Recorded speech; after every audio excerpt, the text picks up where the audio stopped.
Welcome to the Gravel Ride Podcast. I'm today's host, Randall Jacobs, and with me is Monica Garrison. Monica is the founder, executive director, and chief storyteller of Black Girls Do Bike, an organization she founded in 2013 and has grown to 100 plus chapters worldwide. BlackGirlsDoBike.org is where you can find more about her organization. She's also a skilled professional photographer and videographer whose work you can find on her personal website, monicagodfrey.com, Godfrey being her maiden name. And with that, I'd like to bring my friend, Monica Garrison, to join us here. So Monica, welcome to the podcast. Hello. Happy to be here. Thanks for having me. Absolutely. It's been a while in the making. So let's dive right in. What were your motivations for starting Black Girls Do Bike? Black Girls Do Bike came from a place of longing for community. I was discovering my love of cycling in the springish of 2013. And after a few months of riding and, discovering my city in a new way and spending time with my kids, at the end of all that, I realized that I didn't see many women who look like me on bikes in my town. And so, these women are either out there and I can't find them, or they don't exist and they need to know about how great cycling is. Because I have found cycling to be very healing in a lot of ways, mentally healing, obviously physically healing. And so when I went to the internet to find these women, I didn't really find good representation of women of color on bikes. And so that was the genesis of Black Girls Do Bike. It was like, well, let's create this space and invite women into it and see what happens. And the rest is history. And you're based where? I'm in Pittsburgh, Pennsylvania. And it sounds like this was a very personal for you. So before we dive into the organization, I want to hear more about your personal journey with the bike. I mean, I think like most people, I rode as a child. I spent my summers on my bike with my brother around my Pittsburgh neighborhood, Lymington, where I grew up. And so it was a big part of my childhood. And then I think like most women, maybe we just stopped riding and at some point. And then when you get to a point where the burdens of life kind of catch up with you and you're looking for ways to ease those burdens, you look hopefully to exercise or to some other outlet. And for me, having all those good memories of riding my bike and feeling stress-free, I turned to cycling. But it was cool because I started to connect with Bike Pittsburgh, which is our local bike ped organization here, and I discovered this great community of bike advocates and people of all sizes and genders and who just wanted to ride their bike carefree and do it safely. And so that opened up a lot of possibilities as to what riding even meant for me here. And what was your first bike and how did you come about it? The very first bike, like back. Well, going back to your most recent journey back onto two wheels. Back on the bike, yeah. So I did. I think what everyone in my generation does. I just researched like crazy online to figure out what kind of bike I needed, and I decided that it was Bita was the name of it, made by Specialized, and it just seemed perfect. And the styling was right up my alley. So just like a hybrid commuter type bike, but it was the perfect tool to get me back on my bike because it was so versatile. I could ride on any type of terrain and it was very comfortable. Despite the small seat, I was apprehensive that it would actually be comfortable, but it really was. And so that bike got me through that first year. And because I was so obsessed with cycling by the end of that first year, I added another bike to my stable by the following summer. More of a road bike, drop bars to, help me with the speed and it was even more comfortable. So there you go. So that Vita, if it was a 2013 or 2014, I would have had a hand in it because I was at Specialized and that was one of the bikes under, I wasn't the product manager, but I would have been doing the bill of materials and the supply chain stuff for that bike. Yeah. So I know that bike reasonably well. Yeah. Yeah. No, it was a great bike. And when I finally sold it, I sold it to someone like it was a good cause. I knew they needed that bike at that time, but I really didn't want to let it go because it was really a great bike. Yeah. I still recommend to people today. They're like, what should I start on? I'm like, well, I started on the Vita and I loved it. And then, there are other bikes that are comparable across all the brands, but yeah, that bike stole my heart. Well, and that sort of machine, you can, they go up into the couple of thousands, but you can get an entry level one at around $500 or so, and it's a fine machine for getting off the ground. And I think that accessibility is a real critical area of our sport that needs to be addressed. We have a lot of people in our community that are riding fancy super bikes, but you have to get a start somewhere, and that's a Yeah, for fine sure. machine. And I had done the cheaper bikes, and I knew all the things, in terms of comfort and durability that they. And so I said, I'm going to invest in myself, right? If I'm going to do this, Mhm. I'm going to do it right. So I was like, yeah, $500 is worth the investment if it gives me a machine that does what I need it to do. And it ended up being a great investment for sure. And what were some of the earliest rides you went on? What was that experience like? There's a great trail in Pittsburgh called the Eliza Furnace Trail, Mhm. and it I've been on that runs it trail. runs along. Yeah, yeah. It runs along our parkway, and then it's circle. It goes in lots of directions. It's actually pretty cool. It runs past our county jail. It runs to the south side of town, which has great culture over there. So yeah, the Eliza Furnace Trail is pretty cool. It's actually still my favorite trail. Um, and then when I would ride with the kids, we were always looking for, like, kid friendly. So I spent a lot of time on the trails because I wanted my kids to come along with me, and obviously I didn't want to take them onto the roads. So I got really familiar with that.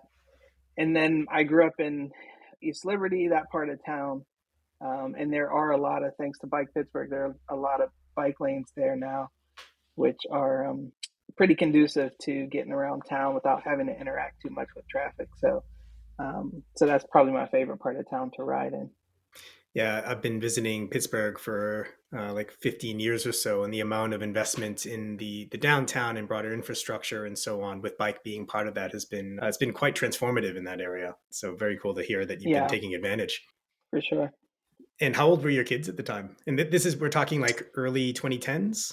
Yeah, right. So my youngest, I taught him to ride at 4. Uh huh. So he was probably 4, and my daughter's 3 years older, so she was 7. So a 4-year-old and a 7-year-old, and we're like killing Hmm. it around Pittsburgh on our bikes. Yeah. That's great. Yeah, I have a niece and a couple of nephews that I live with, and a few nephews next door. So kind of same thing, 4, 6, 7, 8, and Yeah. it's just really wonderful to have that experience. It kind of slows you down a little bit, I would imagine. Yeah. Yeah. It's a So different type then, of ride, yeah. but it's valuable in so many other ways. So it's cool. So tell me about some of your first big group rides with other adults. I think my first, I don't do a lot of group rides, even to this day, to be honest with you. Cycling is in a lot of ways a solo sport for me, which is kind of ironic because I created this organization encouraging people to ride together and to appreciate the power of that. But yeah, in all honesty, I don't do a lot of group rides. I will say my favorite thing to do here in Pittsburgh that feels like a group ride, but it so isn't, is our open streets um, series that we have throughout the summer. So they shut down miles and miles of streets here, and you can just be on the open roads with other cyclists and rollerbladers and um, all kind of other people on transportation, and shops are open, and everything's open, and that sense of community is great, and it gets people on bikes who wouldn't normally be, and it gets them Hmm. in an environment that they wouldn't normally be, so then they start to see what's possible. And that's why I like that event so much, because once you experience it, you're like, oh, why can't we have this more often? What's holding Hmm. us back? And so I think it gets people's wheels turning into the possibilities of what open streets could really be. Yeah, I think the US is generally behind, say, a lot of European countries with regards to like cycling as a modality for transportation and recreation and so on. But you kind of hit a tipping point around like 5% utilization of bikes versus other modes Hmm. where the infrastructure comes into play, and drivers are getting used to cyclists on the road, and you have a critical mass of people who are pushing for more open streets, more bike paths, and things like that. My guess is that Pittsburgh has hit that tipping point. Is there significant more like additional investment happening, or? Yeah, for sure, for sure. Yeah, We've had for the last two terms, we've had the political power behind change, which has been helpful. yeah, So when folks are at the top are agreeable, you seem to get a lot more done. yeah, for sure. Well, so then let's dive into how many years into your writing did you decide, okay, I don't see enough people who look like me, and I want to motivate them. I'm going to start an organization. How did that come about? Yeah, it really was immediate. Like I realized that we were missing from the tapestry of my city pretty quickly, Hmm. and within months of me taking that first ride, I set up the Facebook page for Black Girls Do Bike, and then within a couple of months, I said this might be a thing, so I should probably get the domain. So the website came soon after, and I think I have to go back and look because the first chapter did not start in Pittsburgh. It actually started in Florida. A lady contacted me and said, "I want to create this in my town. Would you be on board?" And we worked through the process of creating the first chapter. But yeah, it was almost the thought came to me immediately, and then it just took some time to figure out if it existed because I don't want to duplicate someone else's work. And there was a group in DC of Black women on bikes, and they had done a great job of, it seemed to like galvanizing women of color in DC around cycling, and I thought, that could be worldwide, not just in DC, and so I started down the path of seeking women all over the country who shared this love of cycling. So started in Florida, and then what were the Mhm. next chapters, and how did that was it also organic people reaching out to you, or was it more proactive, or a mix of the two? It's always been people reaching out to me. I think we created a page that was dedicated to showcasing what chapters we had and also giving folks steps they needed to follow to reach out if they felt they met the criteria to lead a group of Black Girls Who Bike Mhm. women. So it was always we're looking for, and I didn't really solicit at all other beyond that. And the first few chapters were major cities, as you can imagine. Like Los Angeles has been almost one of our founding chapters. Atlanta. We were in Texas pretty quickly, so our Houston chapter I think was the Mhm. first one in Texas, but we've since expanded to almost all the big cities. Um, yeah, just it was like a domino effect. Once people realized that they could duplicate what we had done in their towns, they were very excited. And so we were just like, here are the tools you need, and we'll give you the platform to let people know that you exist, and let's see what happens. So then from there, you've got this, rapidly kind of self-accumulating snowball of interest and people reaching out, wanting to start their own chapters. How did it evolve from there, and what sorts of opportunities emerged as that started to grow and become more visible? Yeah, I think I remember. So the first time I showed up at the National Bike Summit in DC, which was, I believe, the second year into this process. So folks had started to hear about us. Mhm. Um, and I was like VIP at the bike summit. Like everyone knew who I was. Folks were coming up to me and they were like, let's connect. We need to help you grow this. And so out of that excitement, because that's a meeting of the greatest advocate minds of the bike community. And so out of that, word just kind of spread. And then I think within another year or two, I was part of the keynote panel speaking at the bike summit. So that was just crazy. And and then beyond that, obviously, because of the numbers of women who we consider members, um, we started to get noticed, through our Instagram page. So some of the bike brands started to reach out to us, which was never even something I anticipated would happen. Mhm. But I think it was just hard to ignore us because we were growing so fast. and hopefully the content was so compelling that they just couldn't ignore us, and so it just kind of, like you said, it was a snowball at that point, and it kept gaining momentum even to this day. Like, I did a project with Ford just a few Saw months that. ago, and that's probably the biggest of the big, and I don't. It was a whirlwind. I don't even know how it happened. They were just like, "Be here at this time and do this thing, and we'll make some magic," and they did. So when you talk about opportunities, like I couldn't have imagined that I would be in a spot talking to the folks at Ford. That was pretty cool. Well, I thought that ad was pretty interesting too, not just because it showcased you and Black Girls Do Bike, but then also it's like Black women in outdoors generally. And I think it was Yeah, their new pickup truck. Am I right? yeah, the Bronco. Yeah. Okay. Yeah. So yeah, I thought that was really well done, and when I saw you posted up on your pages. So here we're at. So now you're at 100 or so chapters, including some hmm international. Where are your international chapters? The biggest one is London. We have a London, UK chapter. As of the end of 2021, they came on the scene, Hmm. and we have a chapter in the Caribbean, but they've actually been with us for probably 5 years. Hmm.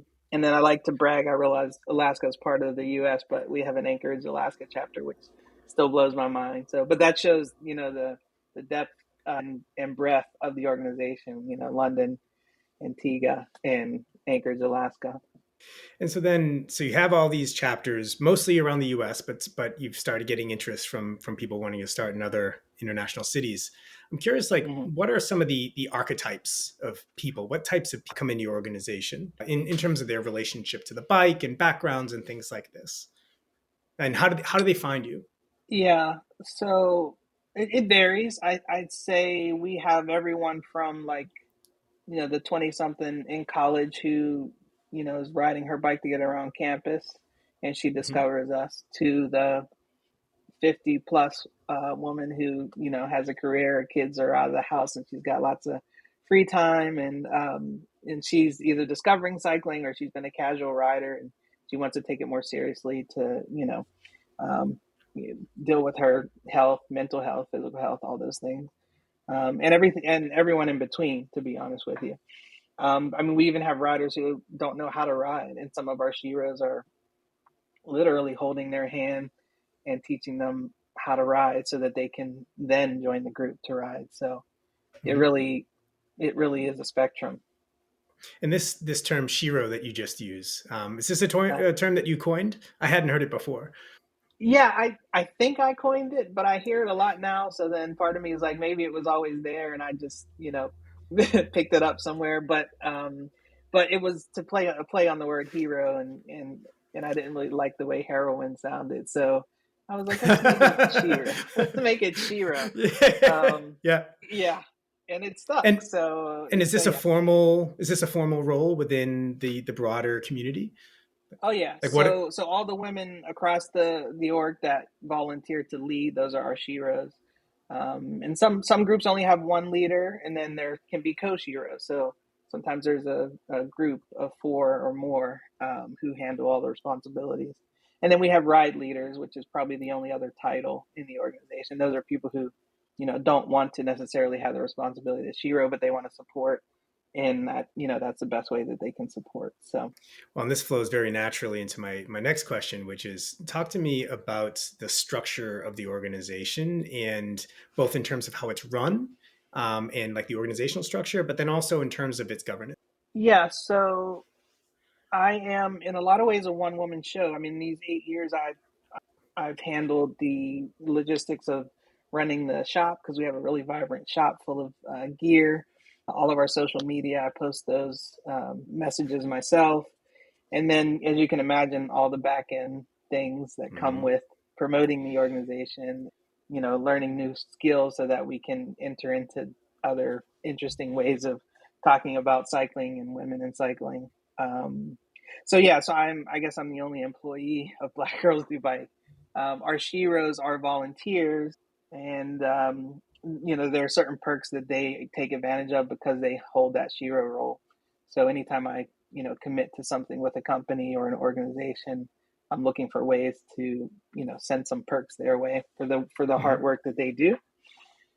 We are we're a nonprofit organization, Hmm. and so that allows us to, seek donations from private and public entities, and that's fairly new for us. We've actually not operated as a nonprofit until just the last 12 months or so. Hmm. So we're growing into that role and what that means. And we're fiscally sponsored by a company called Players Philanthropy Fund. That's a mouthful, but they're great. So they handle all of our back end legal and accounting things. So that's the makeup of the org. Got it. And in terms of like funding, so what sorts of organizations tend to like how are you currently funded? Is it a mix of organization and membership dues, primarily membership? How does that work out? So ironically, we've always kind of been proud of the fact that we don't take membership dues. We Hmm. just want you to show up and ride. So we are funded primarily through our shop, which I mentioned. Hmm. I put a lot of, even from the beginning, I've put a lot of energy into making our gear and our swag unique and stand out and be appealing, because I want these women to, even if they feel like they don't fit into the cycling community, I want them to show up and look great so that they feel great, right? So if they show up to a ride, I want them to feel like they fit in. And sometimes cycling kit is the way to fit in, right? Mm. So we do those. We do t-shirts and all those other things. We have some great partners. We partner right now with Trek and USA Cycling, and REI has been a strong partner for um, Mm. probably more than 5 years now. They've been with us almost since the beginning and supporting him in multiple ways. So they're probably our longest partner. So those partnerships, usually come with some sort of monetary support. And then, as I said, we transitioned to a nonprofit. So just in the last year and a half, I spent a lot of energy attempting to secure grants, and that's all new to me. But we've had a really good year, and I'd say our success rate is pretty high. So yeah, so the shop, sponsorships, and grants are our three funnels of income. And then for our listeners, if there's anyone who's interested in supporting what you do, what's the best way to get a hold? Oh, sure. Just probably our website, blackgirlsdobike.org. And there's a donate button there, but there's also, if you go through the page, you'll see lots of examples of, what we've accomplished really in the last 8 years, and what we expect to accomplish going forward. Yeah. And I can say, just as an outside observer who's only had the opportunity to get to know you over the past couple of months as we've been chatting, it's very impressive what you've been able to pull off. And as you know, we've talked about the Ridership, which is an online community that we're building. And looking at it from afar at what you do and the degree of in-person community that you've been able to facilitate, it's very admirable, very admirable. Um, Thank you. so A now lot of I'm hard work curious. from Yeah. a lot of other people. Well, and it's only recently that you have taken a salary, is that right? Like you were funding Yeah, I this out of mean, your own pocket and or out of your own time until fairly for recently? sure. I mean, what I've always said is we were a for-profit company with philanthropic intentions. So Hmm. the goal was always just to invest, reinvest, to grow. Growth was always the purpose. Yeah. And so if there was some left over, certainly I would pay myself, but only until recently, yeah. So that we're structured as a nonprofit, and I'm the executive director now, so I'm able to, formally um, be paid for the time that I put in. Yeah. And there's a lot that you do that, I mean, you're a professional photographer and videographer, so you're doing pretty much all of your content, right? In addition Yeah, to seeking grants and collaborations and coordinating with 100 different chapters around the world and trying to grow, that's a full-time job for anybody. for sure. So then let's talk about. I'm curious to hear more about the various collaborations that your organization's involved with, whether it be with companies or with other riding communities. So tell me more about that. Yeah, I think each collaboration is slightly different. I know REI, their focus is on the outdoors, and so they're always looking for ways. And it's not just us; they partner with, I think there are 9 other organizations right now that they're really focusing in on, Mhm. who all encourage marginalized communities to get outdoors and to feel safe in the and that's something that's kind of near and dear to me, because I also, beyond cycling, I love to hike, and I love the outdoors and camping and those things. But so their partnership has always been, what do you need to be successful? And it's funny because their support has morphed, because when it started it was, will these funds help you? Yes. And then it became, what do you need to do and what can we give you to help you accomplish it? So it was more focused on us as founders, and Mhm. what we actually wanted long term. So they've committed to 3-year commitments of support. And they've helped in a plethora of other ways, that I can't even really measure. USA Cycling, that was unique because they're focused on racing and Mhm. diversifying racing. So they said, well, you have this audience, but how can we help you pull out women who are, in your ranks, who are competitive, who want to race, but are hindered in some way, so they're not racing for various reasons. What are those obstacles, and how can we help you help them? So that was unique, and we got a grant this year from Rafa, which, along the lines of the racing, Mhm. that's been incredible, because I always had in the back of my mind this thought of, when we got to the point where we were big enough and we were touching enough women's lives, could we help some athletes become, competitive Mhm. racers, who either were struggling in the space, or who even hadn't considered it because they knew they didn't have all the resources they needed. So with the combination of USA Cycling and the funding that we got from Rafa, we've committed to creating, at the very least, um, some athlete ambassadors who will represent Black Girls Do Bike, and go out and race in the name of Black Girls Do Bike, which on some scale hopefully will help diversify cycling, Sure.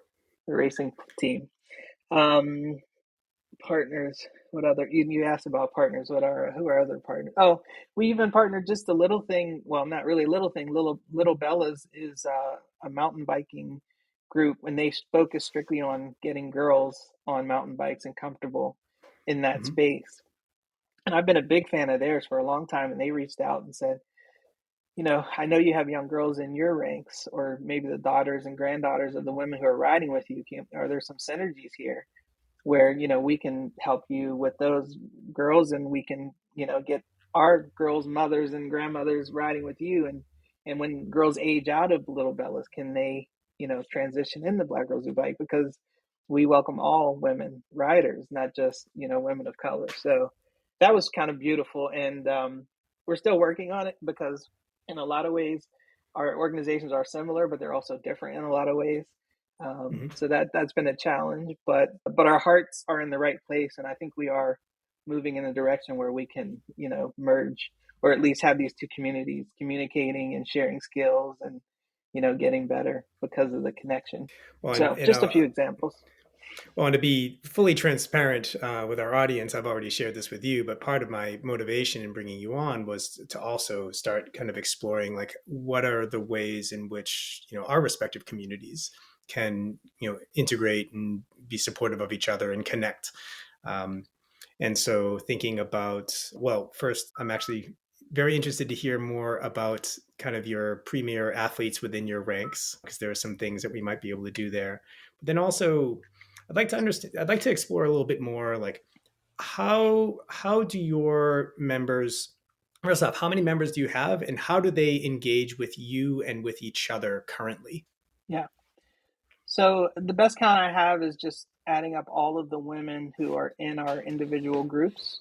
So Mhm. we have, like I said, 100. I think we're up to 102 chapters now. So at last count, we had 30,000 women in those groups. So because we don't charge membership dues, that's what I use as our membership number, because Wow. any of those women could, show up and ride with us on any given day. Um, so yeah, so that's the breadth of our membership. Mhm. And I mean, on average, if you ask our sheroes, they probably have between 10 to 40 women show up for a given ride, right? Depending on the skill required for the ride. So, Mhm. um, just to give you an idea of, how many people we have actively riding on a weekly basis or a monthly basis.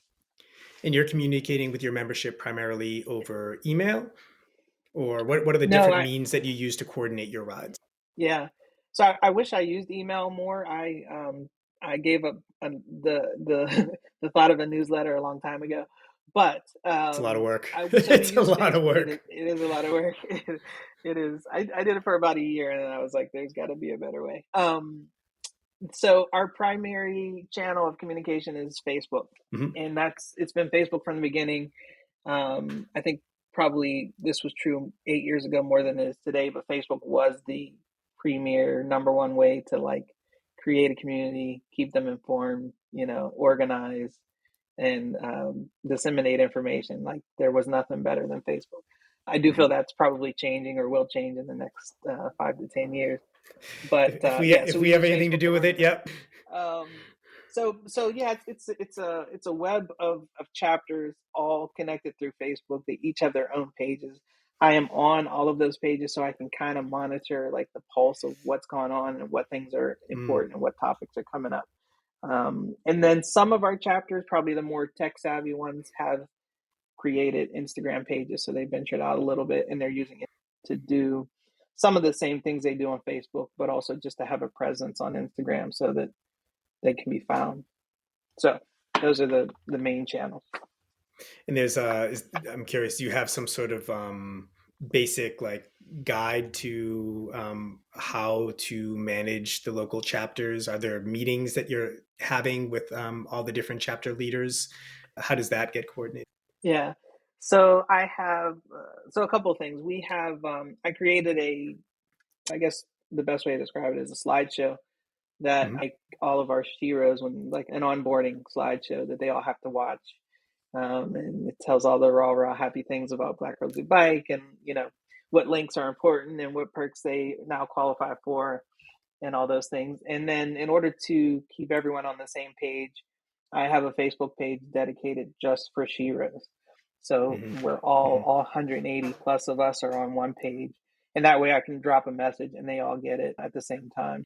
And I use that also for feedback, like, I'm thinking of dropping this new cycling kit. What do you think of the colors or whatever? I use that forum for a lot of things. Or we're considering membership in the future. What kind of perks would you want as part of a membership? Like all those questions I bounce off of them um, in that arena. And beyond that, that I guess that's the best way we organize. We do have starting this year actually. I probably should have started a long time ago, but since I was so bombarded with Zoom meetings during the pandemic, I was trying not to have a Black Girls Do Bike Zoom. By popular demand, this year we started having probably quarterly. They'll end up being quarterly meetings with the Sheroes just to keep them, abreast of what's going on and also to get some feedback. What things are top of mind for them, and so that's we've had one so far, and I expect to have to continue those long into the future.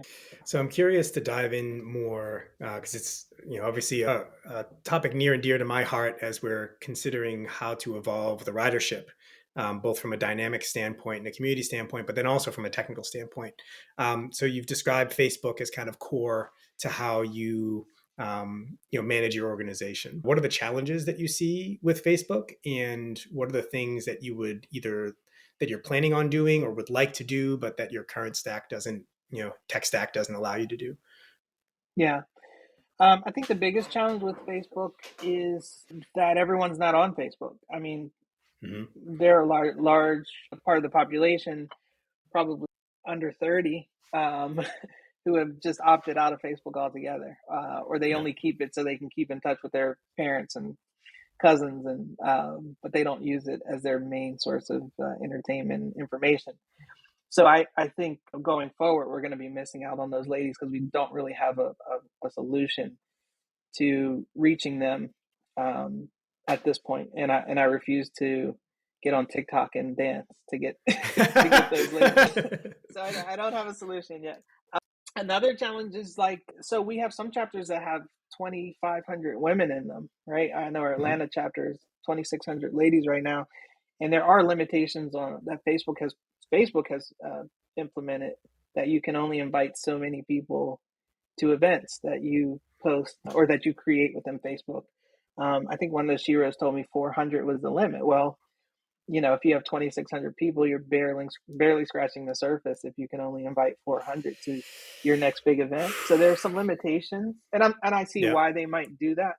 But for a group our size, that's not good for us. Well, and you get into 400 people, you need liability waivers, you need the ability to, Yeah, have other managerial structures, you need the ability to take, payments if there's going to be a fee for the event to actually fund the event. Because 400 people, we're talking like, porta potties and police details and things like this in order to pull off that sort of thing. This is not an ad yeah, hoc group ride anymore at that. you're right. Yeah, so there's so much more involved, and I think what's going to happen is that Facebook is it's becoming less relevant already. We kind of Yeah. can see the handwriting on the wall, and our potential audience is going to be left behind if we don't somehow evolve and find a way to bring them in. And the tool, Facebook as a tool, like even advertising. So if I have a sale in the Black Rose Bike shop and I want to reach my audience, I will tell you the price of advertising has skyrocketed on Facebook. Mm-hmm. Like I used to be Yep. able to spend $50 and I could hit everybody in a week when we had 15,000 people. But now that it's pennies. Uh, the same money I spent 5 years ago is pennies now. The Yeah. Yeah. inflation Yeah. rate is crazy. So I've been making do, but I don't there's no long term strategy to. I don't think they're going to bring their prices down. So It's I a need captive another way. audience. Yeah. Yeah, Yeah. And that's one of the things that we noticed when we got to a certain scale on Instagram. And it wasn't a huge scale. We had a few instances where we had like, 1,000 likes for a post or something. And then all of a sudden I'm getting, messages from Instagram's advertising sales team. And, we just said, no, we're not interested at this time. And all of a sudden our posts are getting, dozens of likes. And that's when I looked at it as like, first off, I never liked Instagram much anyways. I think that there's yeah, some good that happens there, but it can be a little bit, look at me. Um, and the dynamics there aren't always healthy, but then also like the, people like yourself, people like us are bringing people to this platform. The platform is getting access to their data, and then now and that they're monetizing that data in various ways. The platform is, and then now they want to be paid to access the audience that we brought to them. And the tools don't necessarily serve the needs of communities like ours. So we've been thinking a lot about how to have online tools that facilitate offline community and connection and exchange and experiences, right? Event planning and things like this that don't at the same time have this kind of exploitative or extractive components, which seems to be very much the direction that the major platforms have taken. And that's where you see, like, you've been in the ridership a little bit. I'm curious what you've observed. And then also I just want to encourage our audience, if you have any questions for Monica, you can tag her in there, and you can engage with her there, or if you have ideas or ways that you want to support what she does. But I'm yeah, kind for of sure. curious, like what you'd like to see different with a next generation of tools, and maybe what you've observed with us and what we get right or wrong. I think you guys are onto something. At least when I talk to you, you realize our pain points. You recognize our pain points, maybe Yeah. because we're trying to, grow this community the same way in similar ways. But I think the biggest failing of our current system is, while we do grow by word of mouth, I think there has to be a better way to to organize a community online. And Mhm. the tools we're using now are good enough, but they're not going to be good enough because things are changing every day. And organizing the community is important, and that there are many layers to that. there's finding new members, there's keeping current members satisfied, there's bringing people together around ideas of the future of the organization. Like there are a lot of levels to it. So I would say that I think you're on the right track, and I think you realize where the failings are in the current system, and hopefully that there are solutions on the other side. I can say, and we'll be talking about this more publicly in the upcoming months as these tools come online, but we do have a technology partner for the Ridership, who's also happens to be one of the investors in Thesis. And I've been in those meetings, and the hope is that we'll have at least the like an alpha pilot sort of product that we can migrate the Ridership to in the upcoming months or by the summer. And this will include not just the Slack-like functionality that we have currently, but also the ability to organize events, including waivers and entrance fees and even conversations around the events, marketplace component, things like this. So just a matter of like how quickly the development can happen. But I think there's another conversation for you and I to have both offline in the upcoming weeks, and then maybe back here on the podcast in a few months if we find opportunities for us to collaborate. Yeah, for sure. I'm excited about the possibilities. I know, I mean, even just being in the Slack community that you have created has been beneficial. I've made some connections. I've gotten some ideas that have sparked, other ideas. So I found that valuable for sure. Well, and I just want to extend a very warm welcome to the rest of your community that would find our community valuable. To come and join us. It's theridership.com. And if you'd like to reach out to me personally, you can find a way to contact us through that website. And if you have ideas as to how we can do things differently, we definitely want to, we've appealed early on to an audience that is much more in the kind of more hardcore enthusiast realm. I mean, it's the types of people who listen to a podcast dedicated to gravel riding. Right. So, already there's kind of a self-selected element to that. Yeah, for sure. But really the broader motivation here is to create a place where, really a fellowship of riders helping. And so the extent to which, there's opportunities for connection there, that's certainly something to explore. So anything else that you'd like to talk about while we're here together today? No, I think we hit all the major topics. All right. Well, then, Monica Garrison, thank you very much for joining me. And I really look forward to keeping the conversation going. For sure. Yeah, this has been great. All of our conversations have been great. So I'm glad we were able to connect. And it seems like we're going to be talking more in the future. So I look forward to it.